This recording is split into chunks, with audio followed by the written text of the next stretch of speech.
Հայ առաքելական Սուրբ եկեղեցու եւ քաղաքական իշխանության միջև լարվածությունը կարծես բարձրանում է նոր մակարդակի։ Բացի նրանից, որ ամիսներ առաջ կալանավորվել է Շիրակի թեմի առաջնորդ arczepiskopos Միքայել Աչափահյանը եւ Սրբազան պայքար շարժման առաջնորդ arczepiskopos Բարգրազ Գալստանյանը, իշխանության զավթման փորձի, զանգվածային անկարգությունների հրահրման, աբեկցություն նախապատրաստելու մեղադրանքներով այսօր արդեն բերման են ենթարկվել Արագածոտնի թեմի 6 հոգևորական եւ թեմի առաջնորդ Մկրտիչ Սրբազանը։ Այն թե ինչ է տեղի ունենում եկեղեցի կառավարություն հարաբերություններում, արդյոք սրանք զուտ իրավական գործընթացներ են եւ իսկապես իրավաչափորեն գործընթացների մասնակցում են իրավապահ մարմինները, թե քաղաքական ենթատեքստով գործընթացները եւ դրան գնալով սրվում են եւ սրվելու են, ես կզրուցեմ իրավունքների պաշտպանություն առանց սահմանների ՀԿ փորձագետ Հասմիկ Հարությունյանի հետ։ Բարև ձեզ։ Բարև ձեզ։ Շնորհակալ եմ հրավեր ընդունելու համար։ Շնորհակալ։ Հասմիկ,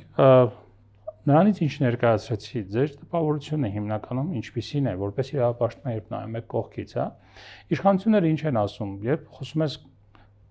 գործընթացի քաղաքականացվածության մասին, քաղաքական լինելու մասին, իրենք ասում են, գիտեք, եկեղեցին առաջինն է մտել քաղաքականություն 2020 թվականի պատերազմից հետո։ Հիմա երբ մենք ենք արձագանքում, եկեղեցին խոսում է քաղաքական հետապնդման մասին։ Բա այն ժամանակ ՀԿ-դաշտի ինչու չէր արձագանքում եւ խոսում եկեղեցու քաղաքականություն մտնելու անթույլատրելիության մասին։ Մյուս կողմից բերում են փաստեր, որոնք կարծես խոսում են նաեւ գործի քրեական կողմերի մասին, իրավական գնահատականների մասին։ Ձեր ընդհանուր գնահատականն ինչպիսին է։ Շնորհակալ եմ նախ հրավերի համար։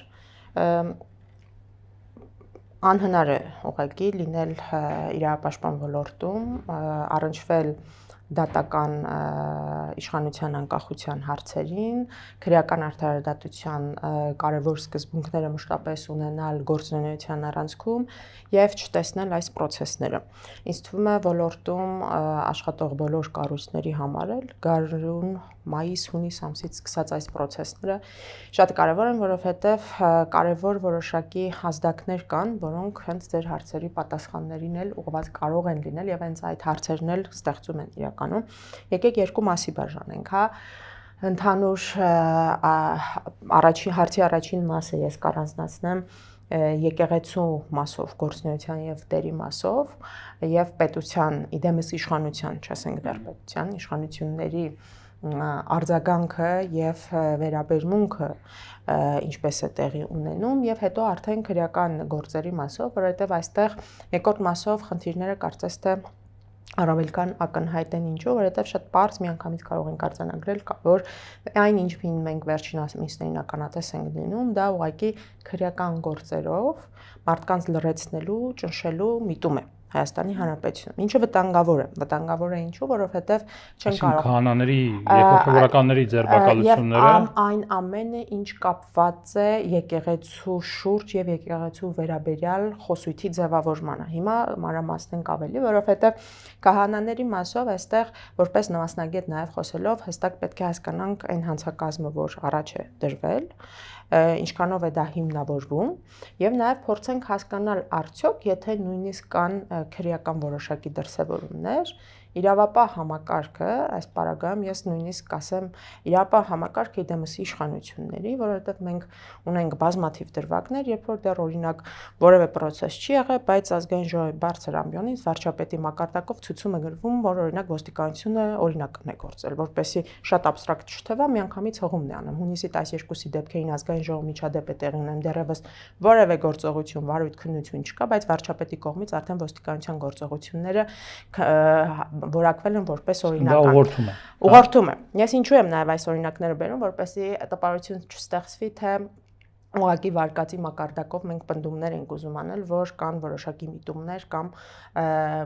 լայն վերցրած արդարադատության ոլորտի հետ կապված խնդիրներ, չի կարող նման դրսևորումներ տեղի ունենալ եւ հետագայում մենք ակնկալենք, որ իրավապահ համակարգը անկախ է գործելու։ Հիմա շարունակեմ միտքը, եկեղեցու հետ կապված պնդումները մենք վերջին ամիսներին շատ ենք լսում, որ եկեղեցին խառնվում է քաղաքական process-ներին, եկեղեցին քաղաքական գործունեություն է ծավալում։ Ես համաձայն եմ ձեր հետ այն հատվածի հետ, որ պետք է հենց սկսենք ուսումնասիրությունը եւ քննարկումը 20 թվականից սկսած։ Եկեք չմոռանանք ընդհանուր միջավայրը եւ մթնոլորտը, որ ստեղծվել է, 20 թվականից հետո եւ մասնավորապես նաեւ նախորդ տարվանից սկսած այդ քայլարթը, որ տեղի ունեցավ հոգեվորականի ուղեկցությամբ, այսպես ասած, եւ այն դրդապատճառները, որոնք հիմք էին հանդիսացել, որ մարդիկ հավաքվեն իրականում անձի շուրջ, հա, հետպատերազմյան շրջան, անվտանգային խնդիրներ, բազմաթիվ անհանգստության տեղիք տվող հարցեր, նոր տարածքների կորստի վտանգ եւ իրականություն մեծ հաշվով, գերիներ, պատանդներ, էթնիկ զտում մի միջավայր, որտեղ հանրությունը փորձում է իր համար գտնել մի նոր, հա, շրջանակ, որին կարող է նաև հավատալ։ Ես չեմ ուզում ասել, որ նախորդ տարի հենց այն իրավաչափ բանը տեղի ունեցավ, որ մարդիկ սկսեցին հավատալով առաջ գնալ։ Դա յուրաքանչյուրի, այսպես ասած, ընտրությունն է, եւ յուրաքանչյուրը Հայաստանի Հանրապետությունում ազատ է մասնակցել եւ հավաքներին եւ իր խոսքի ազատությունը իրականացնել։ Ընդհուպ միջև ձեր նշած անձանց կողմից Բագրատ Սրբազանի պարագայում մարդը ազատ էր իրականացնել իր խոսքի ազատությունը։ Հայաստանում բոլորը, ներառյալ նաև եկեղեցու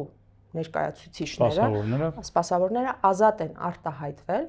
իրենց կարծիքը ազատորեն արտահայտել եւ դա կարող է որոշակի ձևով նաև իրենում պարունակել դժգոհություն որոշակի հարցերի շուրջ։ Սրա վերաբերյալ երկու կարծիք լինել չի կարող։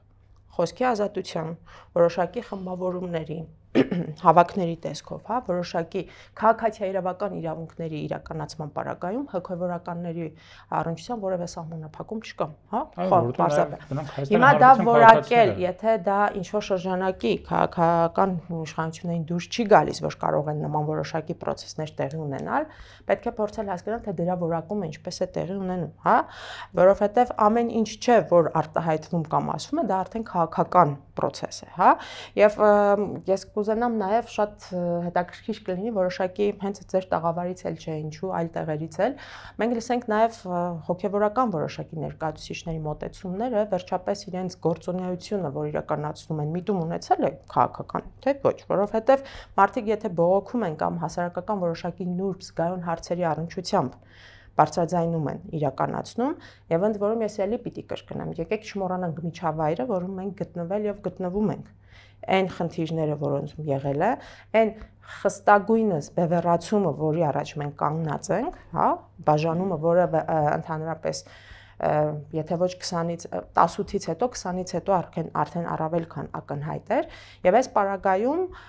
որոշակի շրջանակներ եւ դա Հայաստանի պատմության մեջ մշտապես իր դերը ունեցել է այս պարագայում եկեղեցին եւ եկեղեցու հետևից գնալ մարդկանց կողմից։ Հիմա փորձել դա քաղաքականացնել Ես հարցի դերևս առաջին մասին անդրադառնալով չեմ կիսի ամպնդումը, որ եկեղեցին փորձել է ի սկզբանե մտնել քաղաքականության մեջ։ Քաղաքացիական իրավունքների իրականացումը լիովին եկեղեցու հետևանք։ Հիմա անդրադառնանք այդ գործերի մասը։ Այո, գործին անդրադառնանք, քանի որ խոսեցինք քաղաքականությունում եկեղեցու ներգրավման, չներգրավման մասին, բայց երբ օրինակ մենք տեսնում ենք մինչև 2021 թվականի ընտրությունները եւ եթե չեմ սխալվում նաեւ դրանից հետո երբ կաթողիկոսը հայտարարում է, որ մենք հայրաբար հորդորել ենք Նիկոլ Փաշինյանին հրաժարական տալ եւ հետո ընտրություններից հետո հայտարարում է, որ այդ հորդորը, եթե չեմ սխալվում ընտրություններից հետո, այդ հորդորը դեռ ուժի մեջ է, սա չի խոսում նրա մասին, որ ինստիտուցիոնալ առումով արդեն եկեղեցին է մաս կազմել կամ մուտք գործել, չգիտեմ, քաղաքական դաշտ եւ քաղաքական դաշտում կոնկրետ մի թևի կողմից է, այսպես ասած, գործունեություն ծավալում, ընդդիմության կողմից է գործունեություն ծավալում, կամ նրանց պահանջն է պաշտպանում։ Ես դա հատկապես ընդդիմության պահանջի մասով կվարանեմ մեկնաբանել, որովհետև հիմա շատ շրջանակներում մարդիկ այդ նույն պահանջը կարող են ունենալ, չհարելով առհասարակ որևէ քաղաքական ուժի։ Եվ եթե մենք սա դիտարկում ենք որպես ընդհանուր ստեղծված հետպատերազմյան վիճակում որոշակի խնդիրի առնչությամբ արտահայտվելու ձև, պետք է հասկանալ մենք որ պահից սկսած եւ ինչն ենք որակում քաղաքական, հա։ Հիմա նույնիսկ շատ շարժումներ, process-ներ կարող են լինել, որոնք ինքնին դեռևս քաղաքական չեն, մինչեւ ինչ որ պահից հետո, երբ որ հայտարարում են քաղաքական գործունեության մասին, հա։ Սրա հակառակը մենք կարող ենք նայել, ինչու չի դրսևորվում նույն արձագանքը կամ գոնե նման Երբ որ շատ ակնհայտ ինստիտուցիոնալ, ինդիվիդուալ բոլոր պետական ռեսուրսների օգտագործմամբ տեղի ունենում ուղղակիորեն միջամտություն արդեն եկեղեցու գործերի։ Որպեսզի քննարկումը ավելի միակողմանի չլինի եւ տպավորություն գոնե չթողնի, եթե այդ այտարությունների մեջ իսկապես կարող է որակվել, տարեր լինեն որոշակի կուսակցական հարումների հետ կապված, բնականաբար սա էլ տիրույթում է, հա, օրինակ շարժումը նախորդ տարի սկսված որոշակի կետից արդեն ավելին էր, քան սուտ շարժումը, եւ այս պարագայում բնականաբար պետք է քաղաքական process-ների մասին էլ խոսացվի, բայց ինքնին, եթե մարդիկ որոշում են քաղաքական գործունեությամբ զբաղվել Հայաստանում, դա եւս դատապարտելի չէ, մարդկանց այդ մտածողությունն է պետք է փոխվի, տպավորություն է ստեղծվում, որ որոշակի շրջանակների կարելի է, հա, այդ քաղաքական գործունեությամբ զբաղվել, բայց եկեք հիմա հարցի մյուս մասից անդրադառնանք, հա, մյուս մասին էլ անդրադառնանք, իսկ ինչու նույն մոտեցումները կամ գոնե նման մոտեցումներ տեղի չեն ունենում, երբ սահմանադրությամբ եւ ներպետական օրենսդրությամբ շատ հստակ ամրագրում ունեցող կարևորագույն երաշխիքները իշխանության պետության կողմից եկեղեցու գործերին խառնվելը եւ ինստիտուցիոնալ մակարդակում ընտրություններ եւ այլն դրսեւորվելը։ Սա կարծես թե շատ հարթ է անցնում եւ ինչ որ հատային դատապարտումներից, մտահոգություններից անդին որևէ իրավապահ մարմին մինչ այսօր չի զբաղվել այդ հարցերով։ Վարչապետն ասում է, որ ես որպես վարչապետ չեմ եկեղեցու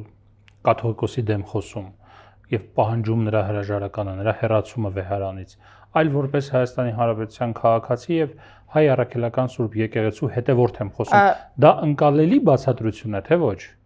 Եթե դա ընկալելի բացատրություն է, արգելի Արշալույս, ապա ձեր նախորդ հարցի պատասխանը նույն պատասխանի տիրույթում պետք է տրվի։ Նույնը կարող է ասել ցանկացած հոգևորական իշխանության մասով եւ ասի, որ հանդես է գալիս որպես քաղաքացի։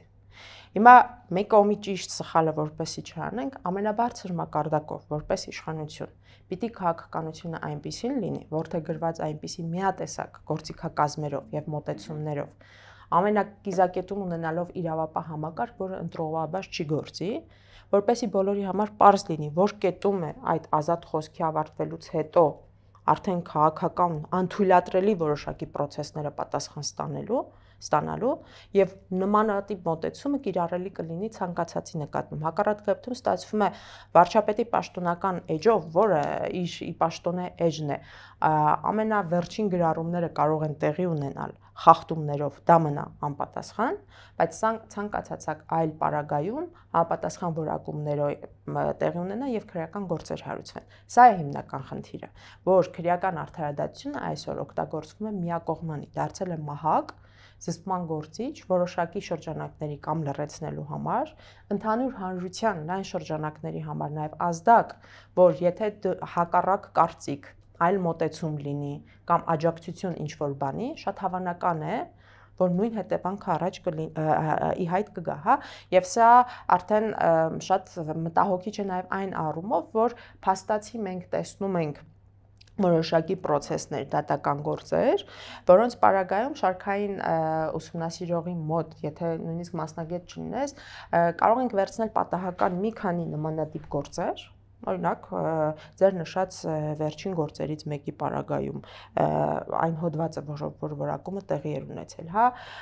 բանին համադրական կարգը բռնի տապալելուն ուղղված կոչերը իշխանությունը զավթելուն, մի քանի գործ վերջին շրջանում մենք ականատես ենք եղել, որ հարուցվել են։ Հիմա նույն որպես մասնագետ Սամվել Կարապետյանի վերաբերյալ այո,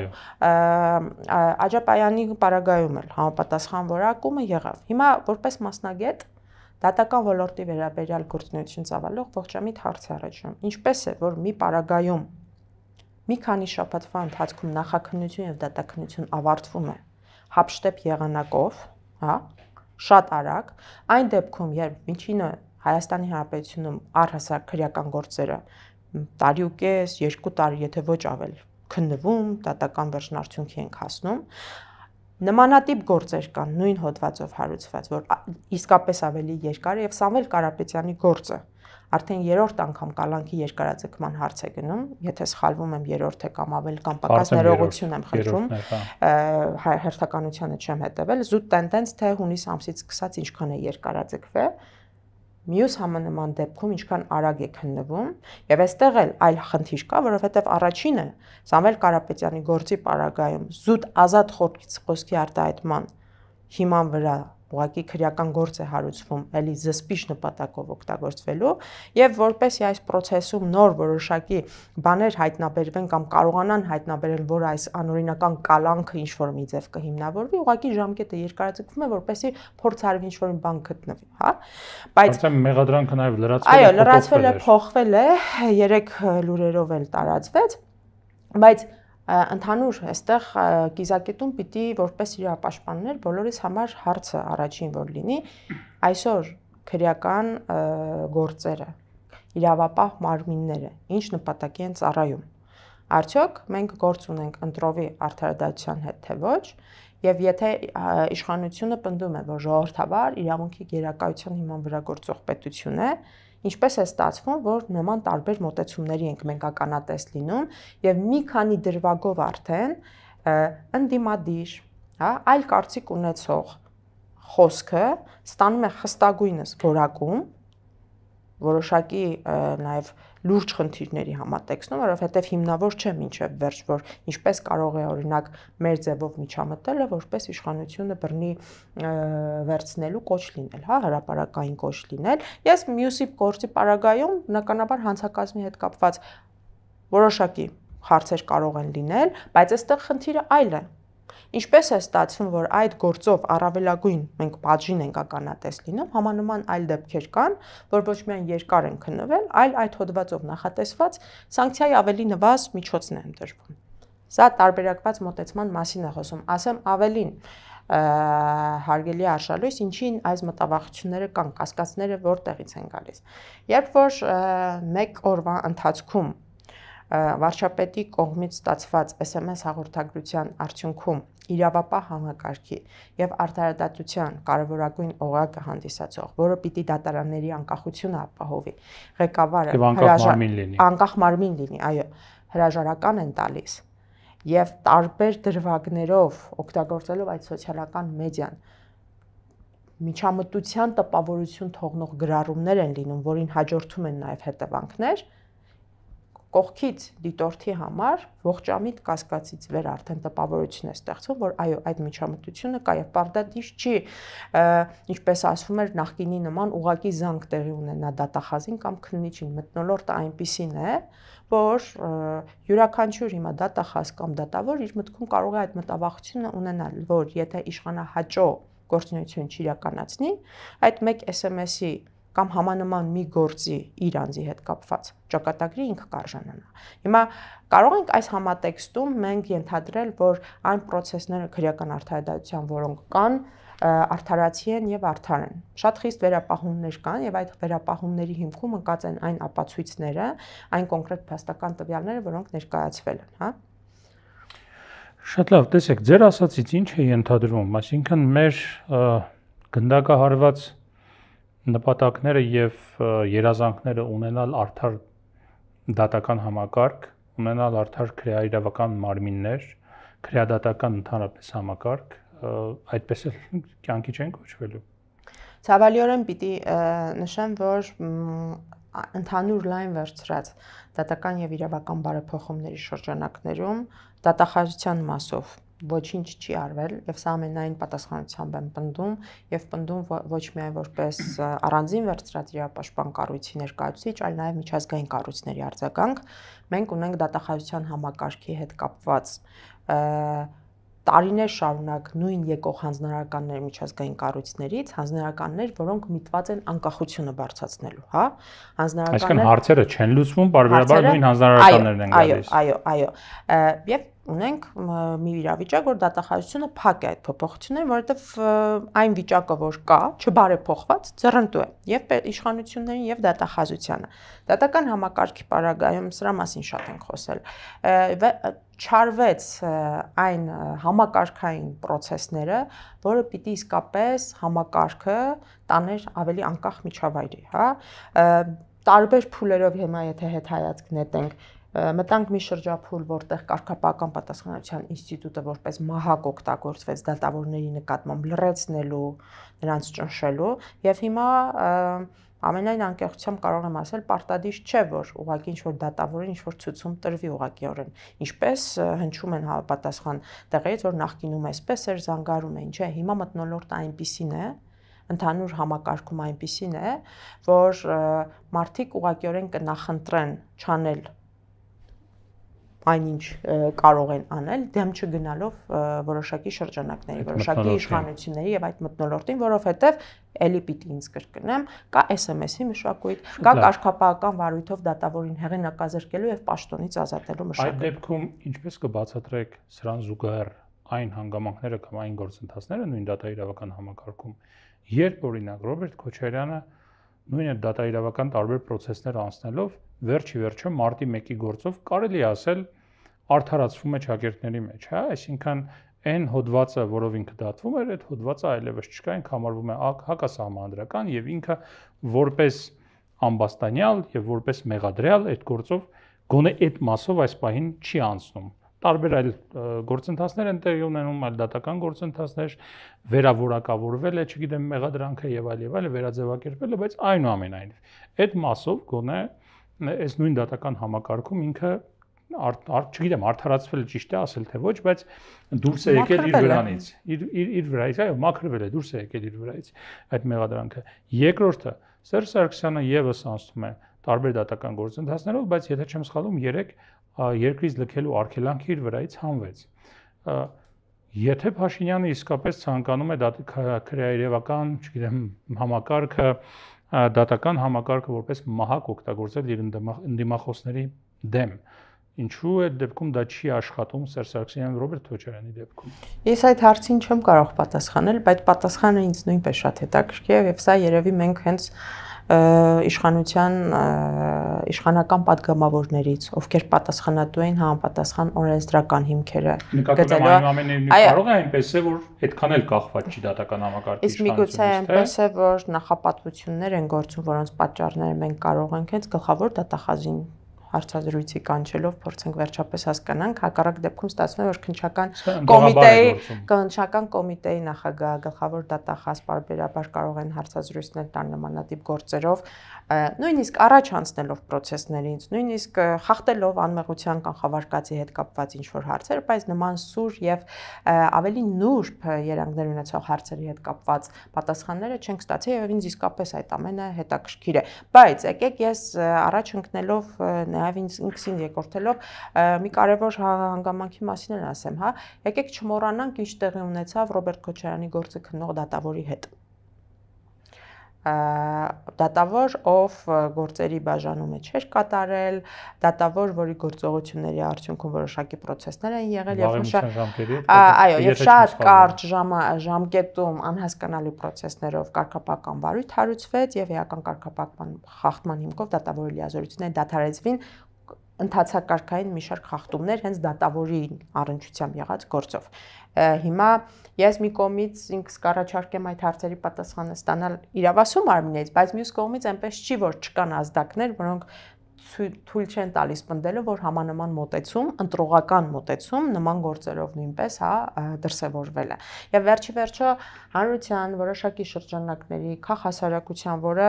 որի առաքելությունն է այդ հաշվետու պահելը, թափանցիկություն պահանջելը, ավելի օբյեկտիվ քննություններ պահանջելը,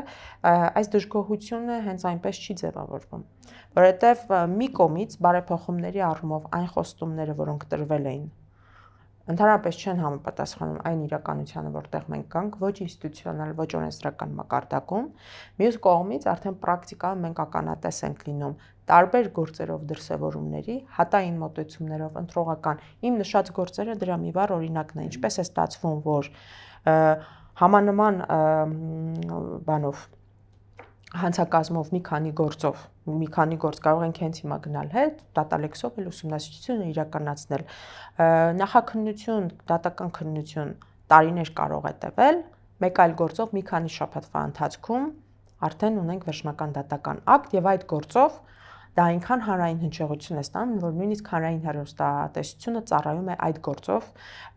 դատախազության առաջ բերած մեղադրանքները պաշտպանելուն եւ նույնիսկ այն փուլում, երբ որ պիտի ընդհանցակարգային դատավարական իրավունքները մեղադրյալի անձի պաշտպանված լինեն, դա էլ շրջանցելով հրապարակային եթերով այնպիսի պիտակավորումներ, որակումներ են արվում, որ դատավորին կամ դատախազին, ով պիտի այդ գործը արդեն քննի, ոչինչ չի մնում, քան հաստատել այն բոլոր պնդումները, որոնք արվում են հրապարակային падգամավորների կողմից, իրենց հարող շրջանակների կողմից։ Գիտեք, բացի այդ ֆորմալ պրոցեսները կարևոր է ուշադրություն դարձնել նաև այս պրոցեսների համատեքստում հանրության շրջանակներում ստեղծած ընդհանուր տրամադրություններին, ինչի ակնկալիք է ստեղծվում դեռևս բուն պրոցեսը տեղի չունեցած, հա, նկատի ունեմ զինված հարձակում, ահաբեկչական որոշակի բան, շատ հաճախ դա մատուցվում է որպես ավարտված գործողություն այնպես, որ վախենալու են նույնիսկ, որ իսկապես նման որոշակի պրոցեսներ տեղի ունենան, իրավապահ համակարգի ռեակցիան պատասխան գործողությունները ինչպիսին պիտի լինեն, հա։ Սա խոսում է ընդհանուր արդարադատության եւ քրեական արդարադատության աղավաղված լինելու, ինչու՞ չէ, ընտրողական մոտեցումների եւ բնականաբար արդեն արդար դատաքննության ու անձանց այդ գործերով ներգրաված անձանց մի շարք իրավունքների խախտման մասին։ Շնորհակալ եմ։ Ես եմ շնորհակալ։ Սիվիլետ տաղավարում ես զրուցեցի Հասմիկ Հարությունյանի հետ։ Առողջ եղեք, կհանդիպենք։